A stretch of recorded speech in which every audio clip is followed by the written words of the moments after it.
Hey, well, hello, Breakfast Club. I bet you thought I forgot about you, but I didn't. It's just been a busy day.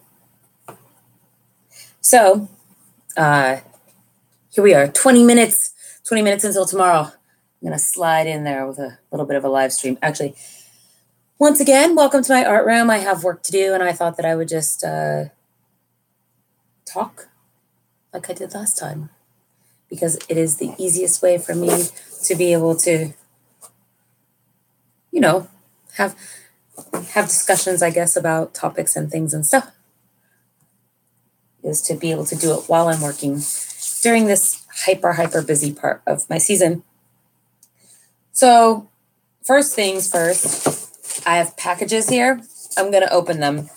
I got them today from the land of Amazon, and I don't remember what's in them, but they are probably things for my festival, which is kind of exciting. So I guess this is somehow how this was supposed to open. Oh. Okay, so I'm going to do this. And then so Antifa and PB stands for Proud Boys.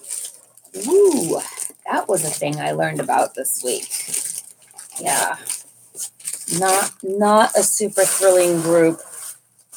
Might be an understatement. Oh, yes.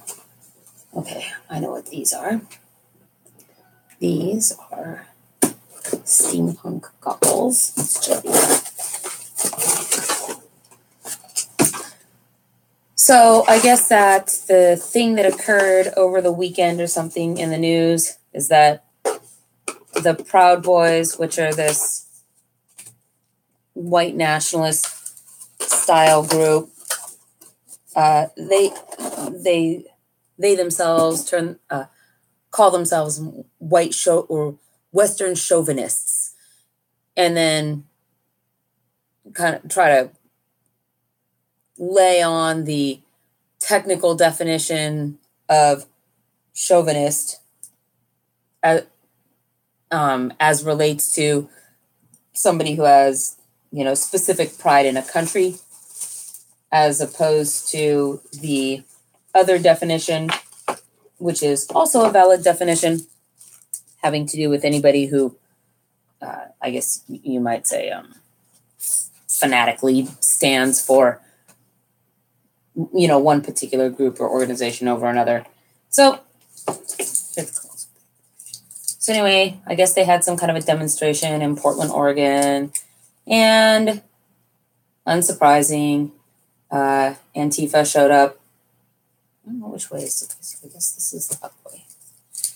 And that went about as well as can be expected, which is to say, violence erupted, and poor Proud Boys were getting, beat up and other such things, and it was just a mess. And I don't know how this is actually supposed to go on here. Whatever, I'll figure it out later. Doesn't matter. This is not my evening's imperative. And I kind of read about this, I mean, it's frustrating to me because I really do think that there needs to be a voice against anything, against neo-Nazism. And I'm not going to call them Nazis because they're not Nazis. Nazis are dead. They were a thing of Germany. And then what we have are a bunch of really bad wannabes that I will otherwise refer to as neo-Nazis, which they are. But neo-Nazis, white nationalists, just people who are prejudiced, bigoted. And I do think that there needs to be a voice standing against this, contradicting this And it's so frustrating to me that the most visible hand lotion smells really good, by the way. I found a friend of mine and tried it on at their house. It was really good. So I decided to go buy some. I like this brand anyway. So anyway, I guess I find it really frustrating because Antifa is the most publicly visible and I guess mass mobilized / organized group of counter protesters that can really kind of get out the counter protest, if you will. And they F it up every single time because they get out there and then they engage in vigilantism and in violence against people. And it just completely takes the carpet out from underneath them. Basically, they are better at helping the people that they think that they're rallying and fighting against. They are better at helping those people look like victims. They are better at solidifying in the minds of these groups of persecuted traditionalists or whatever you want to call them, that they are in fact persecuted, that they are in fact being silenced, etc., and that they are being targeted because of their more traditional beliefs, right? Because they're okay with women being housewives, which, by the way, I'm totally okay with. If that's what you want to do, then there is nothing wrong with that by any stretch of the imagination, and screw anybody who tells you otherwise. Forcing people to do that, though, not okay. So, every time Antifa goes out there and then is doing things like throwing piss on these people or, shoving them. Every time they go out and start turning over vehicles, smashing rails into ATM machines and breaking the windows of businesses. Well, those things didn't do anything to you. The car didn't start the fight. I mean, I guess if you want to talk about who started the fight, this last weekend between the Proud Boys and Antifa, we could go around for days. I mean, I wasn't there by any stretch of the imagination, but I'm sure that people on both sides who were there are going to have a story that goes like this. The other side started it, right? So you could go around about that for days. What you can't really argue, though, is that random car sitting on the street started it. That the signage that you ripped down and pulled off of businesses started it. These are all inanimate objects that just, these groups, BLM and Antifa, go through and just destroy. And it completely undercuts their entire... Why is my phone ringing at this hour? Where is my phone? I don't know. I hear it, though. Hold on.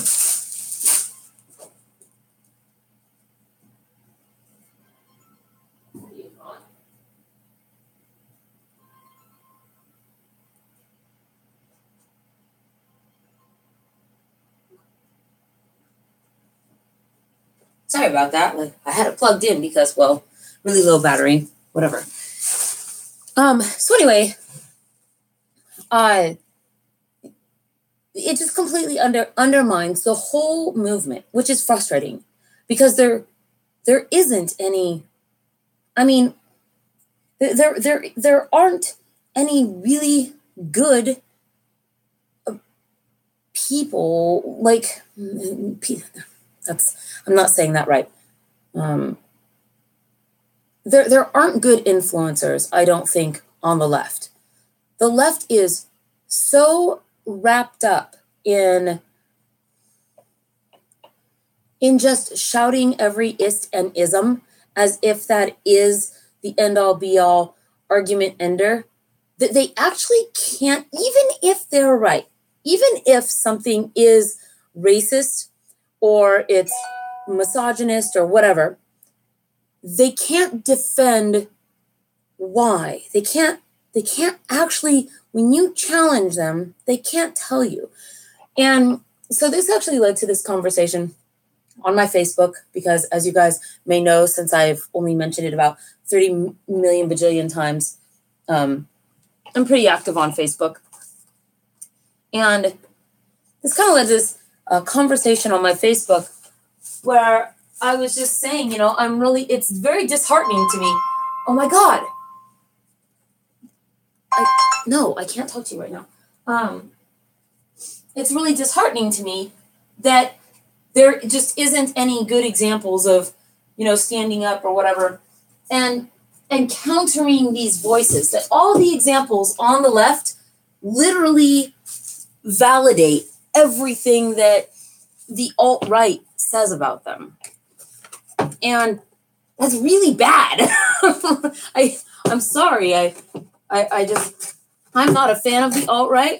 I don't really agree with their ideologies, but the things that the left does do play right into their hands. And so somebody had asked me, they said, well, if these people, and in this case, we were talking specifically about the Proud Boys, which, if you don't know who they are, they were started by Gavin McInnes. I think I'm saying his name right. Founder of Vice magazine or something to that effect. Whatever. I don't know. I don't care too much about all that. He does not seem like a great person. Based on what I went and saw, I really kind of took a look at their material and whatnot the other night because I had no clue who they were and stuff. I went to investigate that, and I didn't find it comfortable by any stretch of the imagination. So I'm packing a magic wand right now for one of my customers. This is a beach magic wand, sending it off into its wand sleeve. So,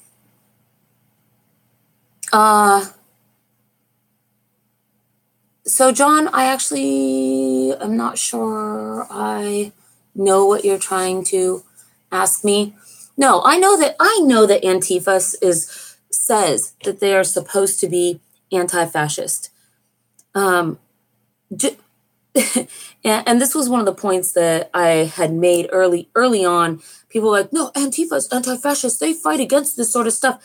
And the point that I made was, I don't care if your religion tells me all day long that you're all about God's love equally for everybody, if at the same time you're trying to deny gay people their rights. Because in order for there to be truth, the thing that you're saying, your philosophy, whatever it is, there must be alignment between your words and your actions. And if there isn't, then one of these things is off, right? So you can tell me all day long, that you love me. But if you are punching me in the face, your actions aren't the actions of somebody that loves me, right? So it invalidates the words, right? And, in a relationship, when people behave that way, right? When you take one action and then try to tell somebody that it actually is a different action or a different thing, we call that gaslighting, and it's bad. It's manipulation. It's twisting things around in people's minds, and not good. And we shouldn't let it happen. And so one of the things, so I don't care. Antifa can say that they're anti-fascist all day long, but what they do is they go out and they basically look for any excuse to engage in thuggery and vigilantism and just doing crappy things to people, all in the name of fighting fascists, they engage fascist tactics, right?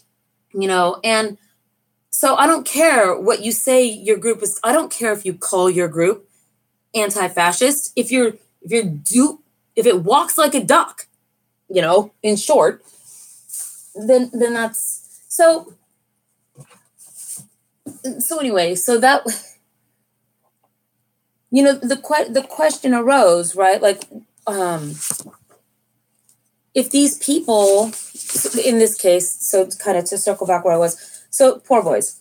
I keep calling them poor boys. I feel like that's a group from history that I is hanging on, clinging in the back of my mind. Proud Boys, who I think are associated with or a spinoff of Patriot Pride, which I also don't know very much about, but I think is a sandwich. Okay. Well, I don't want to put that sandwich in my mouth. How's that? So, but I think they're associated in some way, shape, or form with Patriot Pride. I think that's what it's called. I don't know. I'm really just not up on my white nationalist groups, I guess. So, I mean, ooh, bad me. Where's my... Hold that thought really fast. I will be, I just have to get a thing off the printer.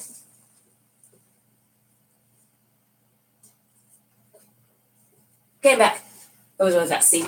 So, if these people are out there running around and, hurting others and damaging stuff and engaging in violence, if Antifa isn't the answer to that, what is the answer?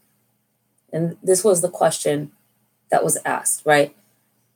And I said, the people to whom I was talking, my friends or whatever on my Facebook to whom I was talking, I said, well, not really sure you're going to like my answer much. And it's complicated and convoluted, but I do have some thoughts on that topic. And they start with, they start with, first of all, disentangling the notion that words are the equivalent of physical violence.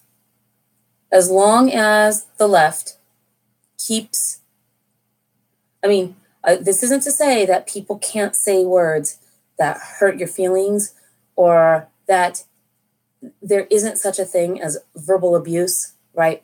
But to pretend that all of these aggressions are equal to one another is a misnomer. They're not. And there is a scale on which we prefer to see an approach to something and how things escalate. And as long as these things are all over here, there's no reason for anybody to even start with words. They may as well just skip straight to the physical violence because it's all being touted as the same anyway, right? So this needs to stop, right? In order to argue this, yeah, I know. I agree, sweet. I agree that this is another reason for doing that is that basically is exactly that, what you just said, that equating words with violence basically allows somebody to say, I have been violated and attacked, and now I can respond with violence, right? So this really needs to become disentangled, right? That these aren't the same thing. And then the second thing that I think needs to happen is what was the second thing that I said? You know what? I might actually have this conversation pulled up. Let me see if I do. And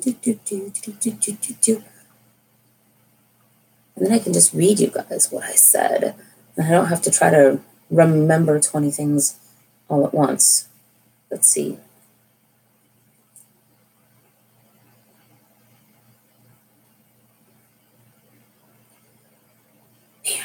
sometimes trying to do all this stuff. Let's see. Here we go. So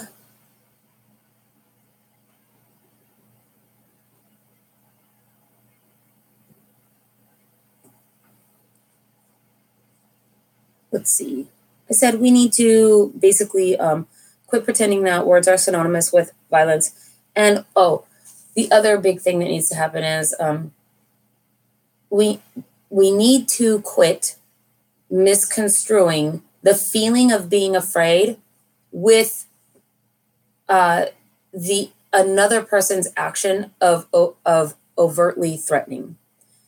Because a person feels afraid in a situation does not mean that someone else has actually threatened you, right? We have distinctions about what constitutes a threat, in the same way that what few restrictions we have on our freedom of speech, for example, we have really very narrowly defined instances of what constitutes a call to violent action on people, or that which would cause panic in a public situation, fire in a theater, right? These are really specific. And in the same way, when a person, by their existence, isn't threatening you just because you might feel scared, right? A threat is a thing that a person does toward you, in the same way, like in the same way that we hear people say offense is taken and not given, right? That same principle should apply to the idea of a threat, right? That you feel scared is doesn't mean that somebody actually did that. Like, that threatening thing, that was you. You took that upon yourself, for whatever reason, right? But that doesn't mean that a person took an action that was intended to threaten you just because you feel scared of them or a situation for whatever reason. So those things also need to become disentangled, and people need to quit thinking that every time they feel scared in a situation that means that it's threatening, or that somebody is proactively threatening them, right? And if you don't know when you're being addressed, right, then I think there's probably bigger problems, right? I mean, there's a difference between, there's a difference between me saying, your shirt is ugly and you're an idiot, right? So, if you can't separate those things intellectually, then there's that, and that's this whole other thing, whatever. So those were the two things kind of where I started this. I'm like, first, these things need to happen. And then, I said, maybe it's counterintuitive, but I really think that what needs to happen is the thing that's making these groups stronger is that they are being shouted down. They are being just vehemently ostracized for not 100% carrying a party line. I mean, if you don't 100% just toe the line for whatever the current rhetoric of your party or whatever, the left or the alt left or the whatever you want to call it, suddenly you're just like completely shunned, right? And when that happens, you've locked a person out. What do you think that person is going to do, right? People gravitate towards, we're social creatures. They're going to gravitate towards some kind of a community or find a group of people that they do feel like they can identify with, that does welcome them in, that does seem to listen to them, or, gives them the opportunity to express themselves, et cetera, without without demonizing them, right? You can't tell somebody who is a gun advocate that your options are either give up all the guns or you approve of the mass murder of children.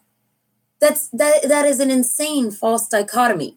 And nobody wants to, one, those people don't approve of that. And two, they probably don't like it very much, just like you wouldn't like it very much if somebody came along and said, hey, you either completely agree with this, or you're just no better than a rapist or whatever, right? I mean, it's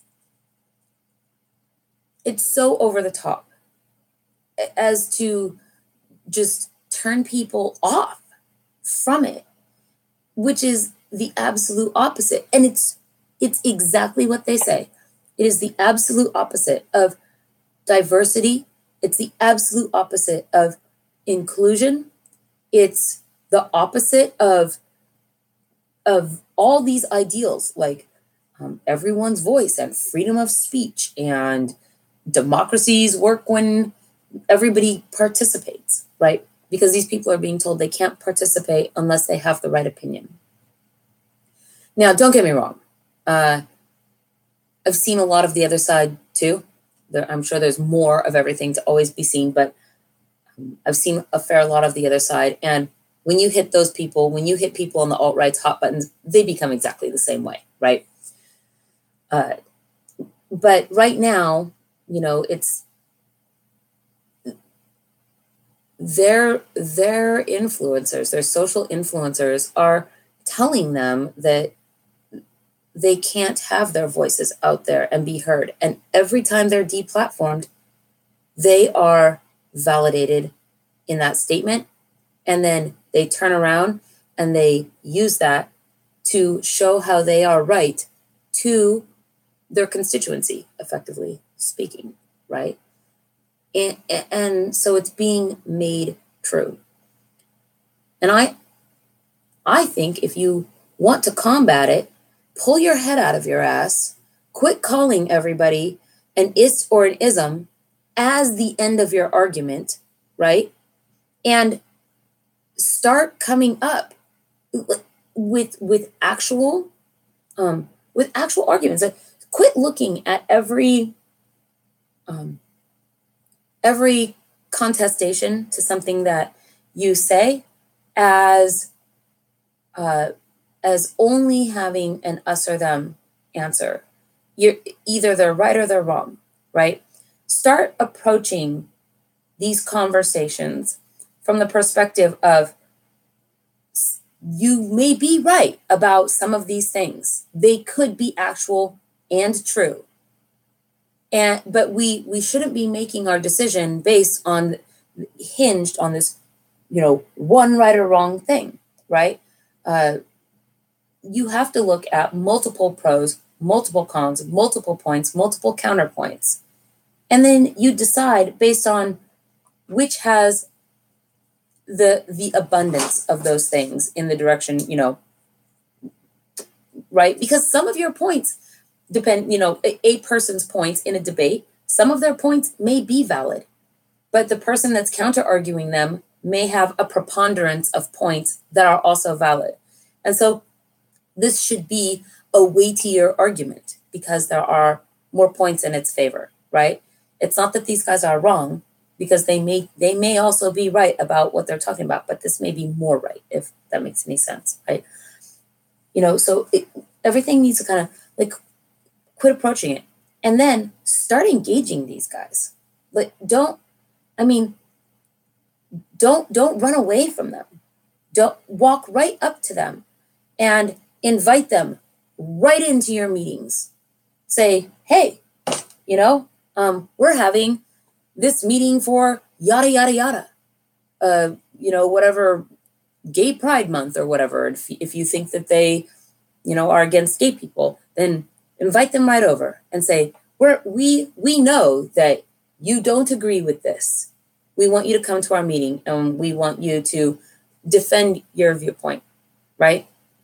Because I guarantee you, either they're going to come and Most of them aren't any better at public speaking or debate than anybody on the left. So it's not gonna, it's not like they're going to just come and academically tool everybody, right? They're just a bunch of people like everyone else, right?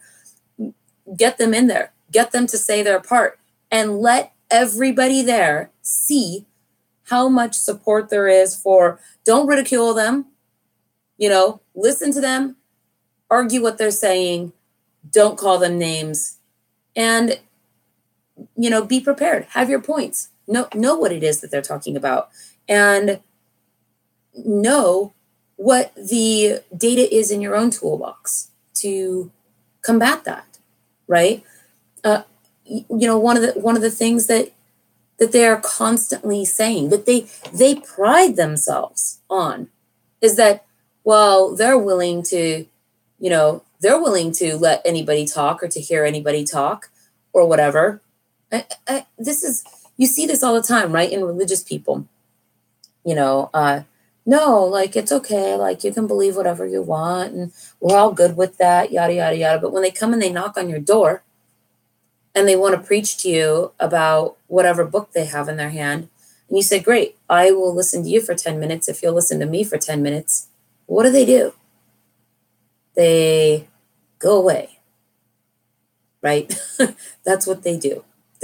They're not actually willing to do the thing that they say that they pride themselves on being willing to do. Their points, their arguments apparently can't withstand even a 10-minute, I'll listen to you if you'll listen to me, right? So, I think get out there, start engaging these people. Realize that these people aren't your actual audience. They're already convinced. They're already demonstrating with their group. They aren't your audience. You don't go to a church on Sunday morning to try to convert people to atheism, right? Like, the people at church aren't really your audience. You're talking to the onlookers. You're talking to the undecided people. You're talking to the people that are wondering what's going on, right? And that needs to be shifted away. If you want to, I promise you, everybody should even know this. So many of these people who are on the alt-right are the same people that they want to fly their Dixieland flag, and then you have just this insane, like, well, it's a symbol of slavery. You know what? Let them fly it. They are super proud of that flag. Let them fly it. And you know what? You have the same freedom of expression and the same freedom of speech that they do. So get out there on the street, get your parade permit, and walk right behind them and let your freak flag fly, as it were. Put on all your kinkster gay strap-ons and tie a Dixieland flag right around a big black cock while you march down the street behind people flying their Dixieland flags. I guarantee you they're going to get pissed, right? Like, they're going to be mad, and everyone else, the actual audience, is going to be laughing, and they're going to be laughing at those guys. That's what you want to do, right? It's not going to do you any good to insult them, right? You use the tool of comedy. Use your own freedom of speech to do the things, right? I'm gonna pause for a second and read my comments here. Yeah.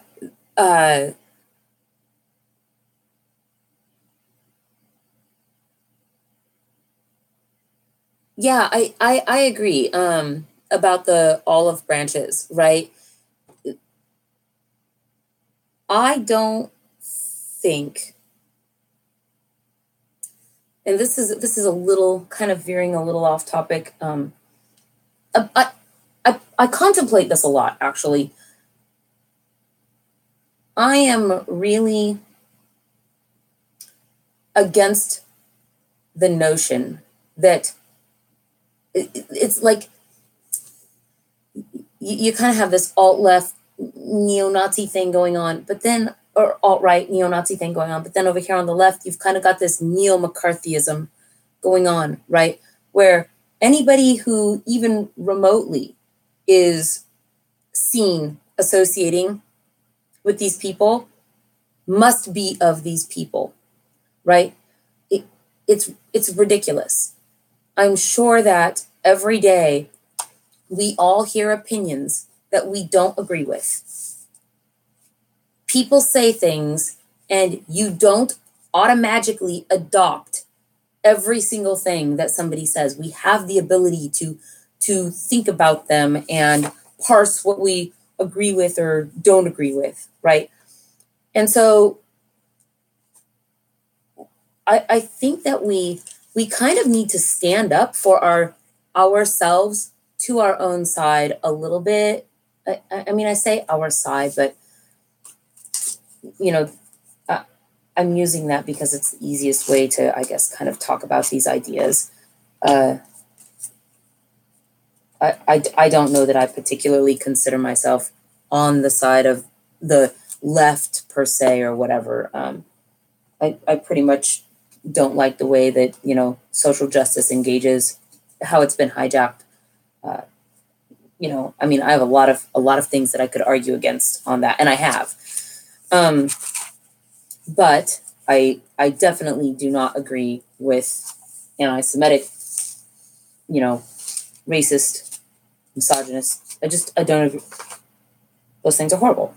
We got rid of them a long time ago because most people agreed that they were really horrible. And so, but I think that to some degree, you know, I mean, people on the left will literally turn against their own for if they in any way, shape, or form perceive that somebody has gone and associated with the other. And I think that we need to denounce that idea. You know, if you think as a person that you have the ability to hear something and just not magically come under its spell, then so does everybody else. I have the ability to walk into a church and sit right through Sunday sermon and not suddenly be converted to that religion. I couldn't walk into a Proud Boys meeting because they're men only and I'm not a man. But maybe if I dressed up and kind of went butch or something, I could sneak my way in, right? You know, but I could walk right into, you know, some of these lectures, for example, with Richard Spencer. I could sit right in the front row and listen to every word that guy says. And that doesn't mean that I support him. It doesn't mean that I agree with anything he has said, right? And to suggest that anybody who does do that, it must be, you know, of this group or whatever, is really, it's really bad. If for no other reason, then you basically are depriving yourself of hearing what the people you supposedly are against are saying, how they're arguing, what their tactics are, right? Don't you think if you want to argue or debate somebody, you better know what it is they're saying, how they're saying it, and how they're presenting it so that you know how to counter-argue it? You literally cut yourself off from knowing those things, and then you find that you're not even debating or arguing the right thing, you know? So the long and the short of it is that, you know, somebody asked me, you know, what would you do? I'm like, well, you know, I guess if it was me, you know, and somebody had brought this up, they said that now the Proud Boys right-wing group, you know, the cops just stand down. They didn't do anything. They let these guys, you know, get in these fights. And then when we had, you know, when we were like, oh my God, are you going to tried to call upon the cops or whatever, they didn't do anything. And I said, if that's the case, you really think that the police are letting these alt-right groups in ostensibly one of the most liberal frickin' cities on the entire West Coast, Portland, and you think that's what's happening? Don't you think maybe you should start a letter writing campaign to the mayor, the Democratic mayor of your city? Because that's who the police answer to and take their orders from, is the mayor. So if you think that the Democratic mayor is allowing the alt-right to get away with stuff, maybe you ought to put some pressure on that person, right? That's how that works, It's mind-blowing to me how I don't know how impotent I think the tactics of the left's ability to even argue their own points, even when they are valid. It's mind-blowing to me how it seems like they've castrated their own selves to some degree, right? I mean, you have the same ability to do everything these people do, so get in front of it, right? If you know that they're going to have a demonstration and a march down, up Cherry Street and down James Street and then into Pioneer Square, get your groups together, whatever they may be, and do something precipitous, I guess. Okay. Sorry, my computer is trying to update itself, and that will just take forever, right? Get your groups together and go pre-plan things like gatherings and meetups in the businesses that are along those routes. Get your people there and positively reward these businesses that allow you to gather, and with your patronage. Stake those places out with people in the crowd. And while these guys are going by shouting whatever they're shouting, get into that crowd and hand out your flyers, hand out your paraphernalia, invite people to come to meetups after this to discuss what they've observed and seen, right? I mean, don't just let that crowd disperse. Try to net them and let these guys just kind of raging in the street about whatever it is that they're raging about march on and be gone. Better yet, get them to come too. And if they don't, now you can at least say, and we did extend the invitation and it was not taken up. So that's not on you anymore. It's on them, right? And shift that. Make them be the ones who are irrational for their cause, not the other way around. And I mean, I'd be curious to know, or just to hear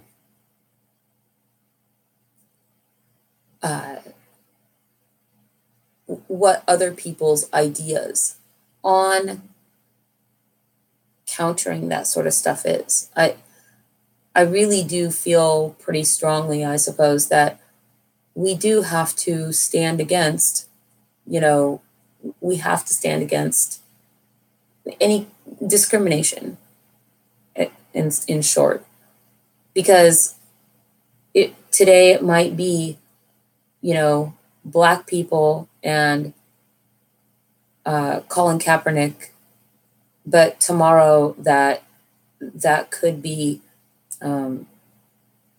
Jews. Tomorrow that could be Japanese people that we're, or Mexicans that ICE is rounding up, right?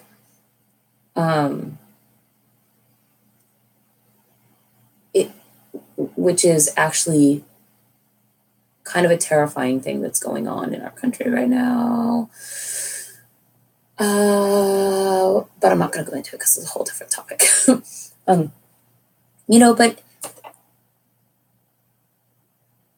something needs to be done, and it needs to be done in a way that moderate people can get behind and support. Moderate people can't get behind vandalism, no matter how righteous the cause. Businesses can't support that, right? People can't throw their money behind it. They can't give to the organizations that do that promote this destructive approach. And I just feel like if they are out there, they certainly, if groups are out there that do approach these things in positive manners, that they certainly don't get the media publicity, right? So something's being done wrong there. I don't know. I'm actually not a member of any type of activist group at all. So I don't know really what's out there. I have ideas about how I would approach things if I was to get engaged in that kind of stuff, but I'm not currently. I'd be interested, in what people think, in how people, what are good tactics to counter things like that, because ostracizing doesn't work. Kicking people out doesn't work. It makes them bitter and resentful, and then it cuts them off from any actual opposing viewpoints. And then they just go find other people that have had the same negative experience of being cast out and ostracized and ridiculed. And then they get together and they confirm their biases with each other. And then there's nobody there to argue any other kind of a point because you kicked them out. And then that just will continue to grow and feed on itself. So there's a little cycle there. It needs to stop, and how to stop it is, I guess, I find an interesting question. Anyway, oh my God, it's 12:30. I was going to work. I've slowly been working, but I've mostly been talking to you guys. And so I sort of need to finish packing this. I have 2 magic wands to pack. I haven't even managed to pack one. It's really hard to talk and do all these things at the same time, I just want to say.